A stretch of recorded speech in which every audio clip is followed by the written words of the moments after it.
On dépasse nos frontières, mais on reste dans les Outre-mer. Plus de 2 jours après le passage meurtrier du cyclone Chido, le département français le plus pauvre, Mayotte, est dévasté. Impossible d'établir un bilan humain, mais les autorités estiment à des centaines, voire des milliers de morts. Sur place, les infrastructures aéroportuaires et hospitalières sont endommagées. La solidarité s'organise difficilement pour acheminer des moyens humains et matériels. Le reportage sur des images AFP.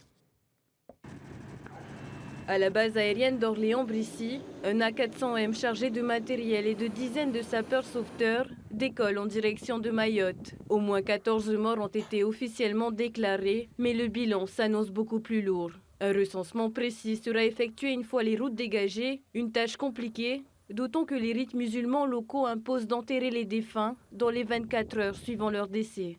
Ne me demandez pas de bilan, je serais bien incapable de me projeter pour vous donner de quelconques chiffres pour l'instant. En tout cas, il est clair que l'île est totalement dévastée. Pour l'heure, l'archipel est plongé dans le chaos. L'eau et la nourriture manquent et des pillages sont redoutés. L'urgence consiste donc à répondre aux besoins vitaux de la population.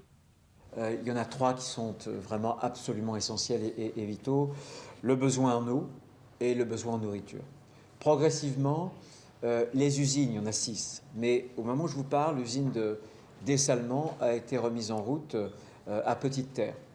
Petit à petit, sous 48 heures, ces usines de traitement de l'eau potable fonctionneront à peu près à hauteur de 50% de leur capacité.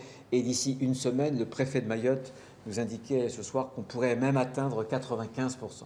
Les infrastructures critiques, hôpital, aéroports, télécommunications, sont aussi lourdement impactées. La réouverture du trafic aérien nocturne est envisagée dans les prochains jours, ce qui permettra l'acheminement de moyens supplémentaires. Au total, le renfort de 1500 personnels civils et militaires est attendu sur place. Le président français, Emmanuel Macron, se rendra également à Mayotte dans les prochains jours.